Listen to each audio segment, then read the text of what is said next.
She started locking her phone at the table, not just face down, thumb to the screen, hold, flick, like she was entering a vault. I'd come in after a 10-hour day with drywall dust on my boots, and she'd be on the couch, glow on her face, shoulders hunched. If I said, "Hey," she waved at the air like I was a fly. That was new. Dinner's in the fridge, she'd toss without looking. Together, I tried the soft pitch. I'm not hungry. That first week, I ran errands, cooked, even bought the good candles from the grocery aisle where they push seasonal nonsense. I set the table. She ate in silence, eyes on the phone like it was oxygen. When I asked about our Saturday hike, she blinked slow. "I'm busy." At what? "Wade, I'm just tired." Of me or of life? Don't make it a thing. I kept waiting for the reset. 2 nights later, she came home late, dumped her bag on a chair, screen already in her palm. "You good?" I asked. "I need time." Her thumb floated over some notification. "I need space to be with myself." "You're married to me," I said. "That includes me." She sighed. "Please don't start." If I'd known where it was headed, I would have skipped the candles and gone straight to the locksmith. I backed off from speeches and tried actions that used to work. Flowers on the counter, a reservation at the little place where the waitress knew our order. I suggested a walk after dinner. "Walk by yourself?" she murmured, scrolling. "Melody," I said, staying even. "We haven't done anything together in weeks." "I know, Wade. I'm telling you what I need, which is space from your husband routine. Don't be dramatic." I leaned on the doorframe. There's dinner and there's a marriage. Both are about showing up. You haven't been showing up. Her eyes flicked up, then back down. "I'm exhausted." I nodded, filed it. The next night, I set dinner down at 6 sharp, placed my phone on the counter, and took a seat. She sat, held the fork, and kept her other hand under the table. I heard the buzz. I looked at the utensil drawer, then back at her. "New rule," I said. "If we're eating together, phones stay out of reach. If you need yours, I'll eat on the porch. I'm not competing with a screen." She bristled. "You can't make rules for me. I can set rules for my time. You want to eat with me, you get me. You want the phone, you get the porch. Pick." God, you're controlling. Stating how I spend my own dinner isn't control. That's cute. She exhaled through her nose, slid the phone onto the counter like it burned. 2 minutes of small talk, then her head tipped toward the glow again. I carried my plate to the porch. No lecture, just consequence. She watched me through the glass, then went back to scrolling. Afterward, I loaded the dishwasher, grabbed my work bag, and planned the next move. At lunch the next day, I sat in my truck with a turkey sandwich when Knox, my foreman, knocked on the window with a knuckle. "You look like a guy who needs more than mustard." "Ever feel like you're paying rent in your own house?" I asked. Knox shrugged. "I sleep in my garage when my teenage son gets moody. Saves lives." "I'm trying the grown-up version," I replied. "Boundaries instead of a blow-up." I called about weekend cabin reservations that afternoon. It wasn't a grand gesture in my mind. It was logistics. Change the scenery, cut the noise, 2 people in a place that forces you to look up. I put the confirmation in an envelope, wrote her name, slid it under her coffee mug at breakfast.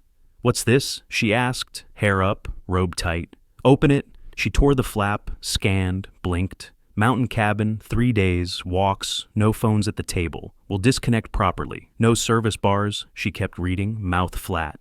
"It's us time," I added. "You said you're tired. I'm handing you air." Her jaw moved. Then she looked at the sink. "Wade, I don't want to go with you." I didn't blink. "Run that again." "I don't want to go with you." "Can I take Bridget?" I let the quiet sit. "You want me to fund your vacation with someone else?" She's always wanted to get away, and you know we haven't been aligned. I slid the envelope back, folded it. "You just told me you need space. I'm giving you mountains and you want a +1. That's not me." "It's not like that." "It is exactly like that. But here's what's going to happen." I placed the envelope in the drawer. "I'm not canceling the reservation. If you want it, take it. Book your own return. The second spot is off the table." She stared. "You can't. I can decide what I finance. Consider it your space scaled. I'll be here working. When you're gone, I'm moving into the guest room. I'm separating bills. There'll be a calendar for who uses the car. When you want space, you'll get it with a schedule. Are you punishing me? I'm protecting me." She looked stunned, then rallied. "You're being uptight, or I'm showing you where the floor is." She pushed away from the table. "I need to think. You do that. Take the charger with you so you don't trip over my respect on your way out. She walked down the hall. I took my coffee outside and called the bank. Separate account, direct deposit split. My schedule shifted to early starts. I told Knox I'd be on site at 7 Northwoods from now on. Off at 3 or gym after, no time for limbo. That night, as I set my pillow in the guest room, she appeared in the doorway with a cup. "I made tea," she said softer. "I know I've been distant. True, I'm just overwhelmed. Work, my mom." I snapped earlier. "You didn't snap," I said. "You showed a preference." "I shouldn't have said, Bridget. That was lousy." "I agree. Can we reset?" "We can be civil," I answered. "My plans stand." She picked up the spare blanket, folded it. "After the trip, we can talk." "After the trip," I echoed and turned off the light. She left on a Thursday, rolled her suitcase to the Uber, and waved like a neighbor. I kept the porch light off while she was in the sky to somewhere. I changed the lock code, updated the Wi-Fi password, wrote both on a note in the kitchen that said, "Text if you need access." Not spite. Clarity. 2 days later, I took my grocery list to the discount market across town that sells produce no influencer would photograph. I was debating 2 sorry tomatoes when I heard a voice. Wade. I turned. Bridget. Same long bangs. Same denim jacket I'd seen 100 times at our cookouts, holding a basket of onions. She looked confused then, concerned. "Hey," I said neutral. "Aren't you supposed to be at the cabin?" she asked. "I could ask you the same." Her brows pinched. "What?" "You and Melody," I said. "The trip." She blinked a few times like she needed to refresh. "What trip?" "The one you always wanted that you're on right now." According to my wife, she went pale. "Wade, no." We stood next to the tomatoes while a kid stacked avocados like grenades. Bridget set her basket down. "She told me you were going," I said. "I didn't even know she had reservations," she whispered. She fumbled for her phone. "Hang on." She scrolled, then held it out. Messages. Weeks of my wife working the narrative like a pro.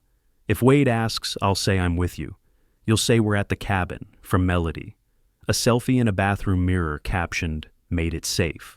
A photo of a confirmation email, not Bridget's name. "Who's this guy?" I asked. Her thumb hovered.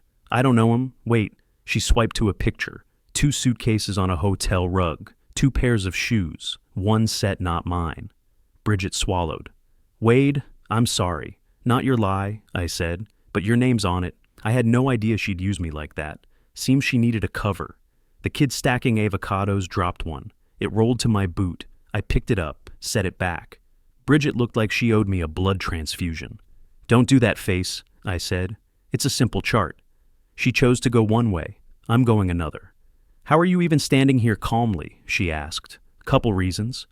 1, I like facts. 2, I don't perform pain for strangers. 3, I've got groceries to buy." She huffed a laugh. "That's very you." A bell rang at the register. We moved to the end of the aisle. "Can you send me those?" I asked, nodding at her phone. She nodded. "All of it. And meet me for coffee later. I want to hear how the story got built." "Wade, I feel awful." "Don't, but buy me a coffee and you can feel slightly less awful." She shook her head, smiling despite it. "Text me a time." 7, I said. The diner off 5th. I loaded the cart with onions I didn't need and checked out. In the parking lot, I sat in the cab and watched 3 years of "We're good" fold like a cheap chair. I didn't rage, I made a list. 1, back up the house cameras. 2, pull phone records. 3, book a consult to process paperwork quick and clean. 4, pack essentials into the truck. 5, call my sister for the spare bedroom if needed. By the time coffee rolled around, Bridget slid into the booth with a look that said she'd been replaying everything. Bev, the waitress with the eagle tattoo, brought mugs without asking. "You two look like you're fixing something or breaking something," she said. "Both," I replied. "Pies are half off," Bev added and floated away. Bridget pulled up the thread again and walked me through it. How Melody started getting quiet at girls' nights. How she asked innocent questions that lined up with the fake alibi. How she stopped mentioning me altogether. Then the kicker. A screenshot of an itinerary, 2 names, neither mine, a hotel, a date range matching our reservation. I studied the phone. "She got bold. She used me," Bridget said, anger finally outrunning embarrassment. I defended her to people. I told our friends you were stubborn, that she needed space, that you were being a lot. I sipped coffee. I gave her space. She used it as a runway. I'm sorry, Bridget said again. You also caught it, I countered. That counts. She looked at me a long beat. Then do something about it. I am. Good, she said. Because watching you get treated like furniture is not on my schedule. I appreciate that phrase. She smiled, lifted her mug. Forget her, she said, and that line dropped like a switch in my chest. How about dinner with me? I studied her, head tipped. Bold move. It's not a move, she answered. It's dinner. Two people who aren't liars. We can talk about weather if you want, but I'm not going to sit here and watch you twist yourself into a knot to protect someone who just used my name as a mask. I rubbed my thumb along the coffee handle. You sure you're not just trying to rewrite a bad day? She didn't blink. I know what I want. What do you want? I want quiet at my table, I said. Honesty in my house, and somebody whose phone isn't a third person in every room. That can be arranged, she said. Thursday? Thursday, I agreed. No mountains required. After the diner, I stopped at an office supply store, bought a thick black folder with tabs. At home, I printed what Bridget sent, added what I pulled from the shared account and the phone bill. Times, dates, gaps where there shouldn't be gaps. I didn't add commentary, just a sequence you couldn't talk around, like measuring twice and cutting once. The folder sat on the dining table like a foundation block. Next morning at the yard, Knox saw the look on my face and didn't ask dumb questions. You need hours or you need a day, he asked. I need the afternoon, I replied. I have some life to rearrange. Handle it. At lunch, I called a notary. I set up a U-Haul storage unit for things that were mine and had value to me. I moved my tools, my grandfather's fishing rods, the photo box. I put her boxes in the garage neatly with labels. I took my name off a couple of auto drafts and sent her a text. Bills will be split from today. You'll see updates in the shared email. She sent back a single bubble. Can we talk when I'm back? We'll talk when you're in the kitchen, I replied. No more philosophy. I made dinner alone, ate on the porch, slept fine. Thursday night, I met Bridget at a place that served meatloaf and green beans without apology. We talked about work, families, music. No autopsy of the marriage, just two adults who knew the same people and were tired of pretending. She was steady, didn't flinch when I went quiet, didn't poke. When she laughed, it wasn't aimed at anyone. When she listened, she put her phone face down and never touched it. At the end, she said, "Walk?" We walked 2 blocks like neighbors. At her car, she looked at me, not through me. This is simple, she said. I like you. If this is too soon, say so. I won't take it personal. It's soon, I said, but it's honest. That's better than late and fake. She nodded. Text me tomorrow.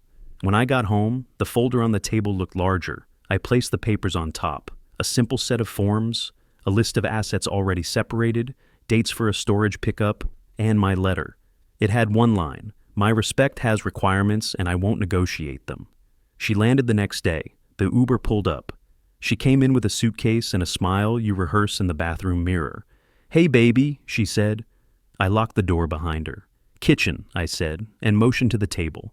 She dragged the suitcase to the wall, glanced at the counters. You changed the candles? I changed a lot. She sat. I slid the folder across. She opened it.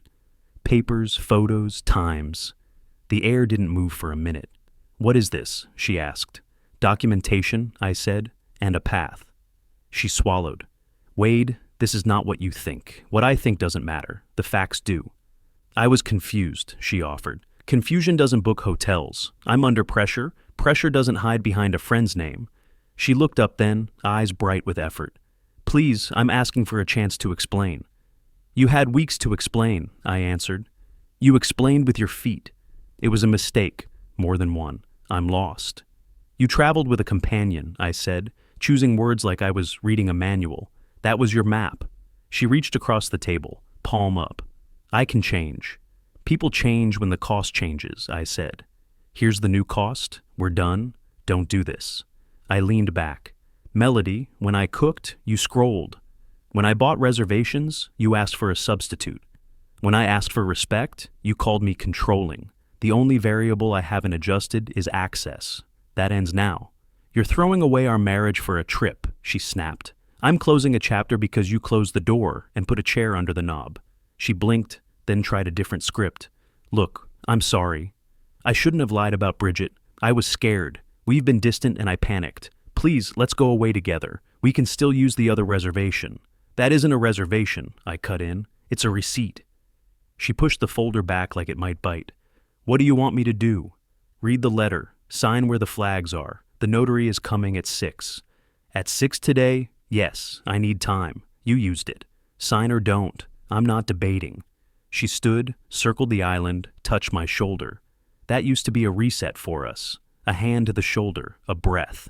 Now it felt like a knob turned down too late.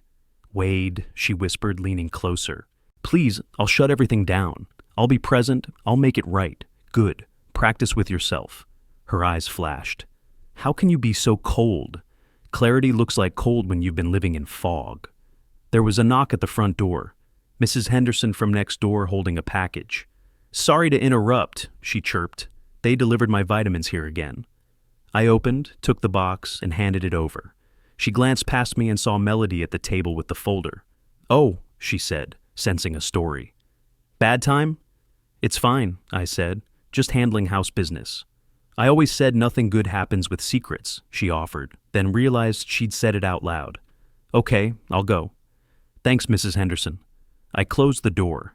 Melody glared. Great, she snapped. Now the neighborhood knows. Truth has a way of leaking, I said. Sign. She picked up the pen, set it down, picked it up again. I won't sign tonight, she decided, trying to reclaim ground. I want counsel. Get it. I'm moving to an apartment across town for a month. The lease starts tomorrow. Your things are labeled in the garage. You can schedule a pickup for Saturday. Use the shared calendar. You're leaving me? I'm leaving the place where I'm treated like furniture. She grabbed the pen like it was a lifeline. I need a week. You have until noon tomorrow to decide if this is a handshake or a shove, I said. Either way, my direction doesn't change. She stared, then knocked the papers with the back of her hand. There it is, I said, calm as a lake, the reflex. You're impossible. No, I'm done. That night, I slept at my friend Cole's above his garage. In the morning at the job site, Melody showed up at the fence at 9 a.m. The crew looked at me, then at her. Knox muttered, You want me to run interference? I've got it, I said, and walked to the gate. I'm not signing today, she announced, chin up. You can't force me. You're right, I said. I can't. I can only force my own feet. Can we talk privately? She pressed, glancing at the crew. I shook my head. No, work time is work time. If you need to communicate, email. I'll respond within 24 hours. In person is off the table. Wade, don't you dare embarrass me. You did that work on your own, I replied, voice steady. This is a boundary. You sound like a therapist. I sound like a man who knows his limits. You'll regret this. Maybe, I said, but I won't regret acting like I matter. She took a step closer.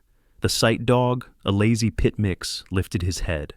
I nodded at Knox. He drifted over, arms like tree trunks, and just stood, a public line drawn. Melody looked from me, to him, to the men on ladders watching without hiding it. Email, I repeated, no more drop-ins. She left with a stiff spine. Knox exhaled. That was clean. Had to be. Need the afternoon? He offered again. I'll take lunch, I said. I've got a truck to load. At noon, Cole helped me. We lifted the heavy stuff, left the shared furniture. I left a set of keys on the counter with a note. Move out schedule in your inbox. That night, Bridget called. How'd it go? Direct, I said. You okay? I feel like a guy who walked out of a noisy bar, I answered, ears still ringing, but the air is better. Come over, she said. I made chili. I'm not eating my way through this. It's just chili. You can talk or keep quiet. Your call. I drove over. We ate at her tiny table. She didn't ask for details. When I reached for my water, she put her phone face down and didn't touch it once. We watched a baseball game with the sound low and laughed at the bad plays like regular people. The next morning, Melody's email hit at 8. It was a manifesto. You're abandoning me? You set impossible standards. You made me feel trapped. The usual boomerang, where your clear line becomes a hand around her throat in the retelling. I replied with 4 sentences. I'm not available for blame. The facts are in the folder. If you want to discuss logistics, list them in bullet points. Saturday between 10 and noon still works for pickup. She sent 3 more paragraphs. I didn't answer. Silence is a powerful tool when you're not trying to win anything. Saturday, she texted that she'd be late. I replied with one line. The garage closes at noon. She arrived at 11:40. I opened the door, nodded to the boxes, stood by the workbench. Her friend Christy helped, avoiding my eyes like I was an X-ray. Melody kept talking while lifting. You're being cruel, she tossed. I'm being specific, I replied. This is just a phase, she tried. This is a conclusion. My mother is upset. Tell her I appreciate the casserole. Can we at least have dinner next week to process? No? Why not? Because my dinners are for people who are present. She glared at the labels on the boxes, then said, You'll come back. I won't, I said, and meant it in my bones. When noon hit, I closed the garage as scheduled. She rolled her eyes, but the door came down. Rules are rules. Over the next days, Bridget and I kept it simple. A walk here, a movie there. She didn't ask for status updates on the paperwork. She asked about my workday, about the deck I was building for an older couple who bickered like teens and loved each other like teammates. She told me about her job at the clinic, her brother's terrible taste in wallpaper. Normal felt like a clean shirt. One evening over takeout, she reached across and tapped the folder I'd tossed on her coffee table. You still need this? She asked. Until the signatures are inked, I said. Then it's just history. She studied me. You look lighter? I am. I meant it at the diner, she said. I'm not here to be a rebound. I'm here because I like you. If this stalls, I'm not going to chase, but I'm also not going to pretend we aren't good together. I don't pretend anymore, I said. I like you too. She smiled. Then let's build steady. No theater. No theater, I agreed. The final round came on a Wednesday afternoon when Melody showed up again. This time, at Bridget's place. She knocked like she owned the building. Bridget opened the door, didn't invite her. In. I need to talk to Wade, Melody said, scanning past her. Bridget's voice stayed even. You can email him. Melody's eyes cut to me on the couch. You're really with her now, after everything. I stood, walked to the door, but not through it. Don't talk to her like that. She was supposed to be my friend, Melody shot back. She is your friend, I said. She just refuses to lie for you now. This is humiliating. Then stop doing humiliating things. She drew in a breath, squared her shoulders. Last chance. Come home. We'll reset. I'll do whatever you want. We'll plan a trip. You keep offering trips, I said. I'm not for sale. She opened her mouth, closed it. Here's how this ends, I continued. Keys are on the counter at our house. You'll find a note with utility info. I won't be there. There's nothing to fix. There's only closure. You were supposed to fight for us, she said, voice small. I'm not a prize fighter, I replied. I'm a builder, and I don't build where the foundation is cracked on purpose. She swallowed, glanced at Bridget, then at me. You'll miss me? I'll miss who I thought you were, I said. But that's a ghost. I don't entertain ghosts. She stared another beat, then turned on her heel and left without another word. Bridget closed the door gently. You okay? She asked. Yeah, I said. That was the point of no return. You handled it clean. I had practice, I said, and sat back down. 2 weeks later, I loaded my tools, clothes, and that folder into the cab of my truck and headed west with Bridget following in her car. We weren't running, we were relocating. A carpenter can work anywhere. A decent man can love anywhere. We found a small place near the edge of a city where the air knows how to mind its business. The house had a porch big enough for 2 chairs and a table. I built a rack for Bridget's bike and a shelf for the spices she actually uses. She painted the kitchen a calm color. We lived quiet. We cooked and ate at the table with our phones somewhere else. And if one buzzed, we let it ring. Work came quick. People always need someone who shows up on time. I picked up a used SUV in good shape and tuned it myself on Saturdays. Knox visited and shook his head at how relaxed I looked. Cole sent photos of the crew grilling on payday. My sister mailed me a photo of my niece in the shirt I bought her. Life moved forward like it's designed to, when you stop standing in your own doorway. As for Melody, occasionally a message would pop up in the inbox I now checked weekly. It always started with, I was thinking about, and ended with a soft plea for a meeting. Sometimes there'd be a social update through the grapevine. She moved apartments twice, hit a rough patch at work, fell out with Christy over a misunderstanding. I didn't celebrate any of it. I just noticed the pattern. You can't sustain a life built on pulling levers and hiding wires. Eventually, the stage lights burn out and you're left with yourself.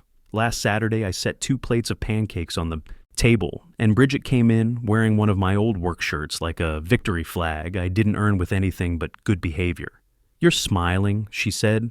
"I like this morning," I answered. She poured coffee, pushed the sugar toward me. "What's the plan today?" "Finish the porch swing for Mrs. Alder, take a drive, maybe hit the trail." "Simple," she said. "The best things usually are." She touched my wrist. "You know, for a while, you sounded like a man who was ready to live with less. Less noise, less drama, less everything. I'm glad you chose more of the right things instead." "I chose respect," I said. "Everything else follows. I still don't do big speeches about healing. I don't pontificate about forgiveness like I discovered a new vitamin. I just do what I said I would.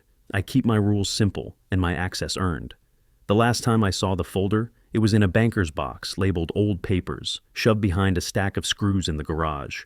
It didn't feel like a trophy. It felt like a manual for a job I finished and did right. Precise cuts, clean edges, no gaps. When I left the house for a service call that afternoon, I paused at the front door. Bridget called from the kitchen. "Need anything?" "Yeah," I replied, smiling. "Save me a seat at dinner." "You got it," she said. I locked the door behind me. No drama, no speeches, just a man who learned to only build where people speak plainly and show up. And if a phone buzzes while we're eating, it waits. Because respect is the meal, and I don't put it back in the fridge.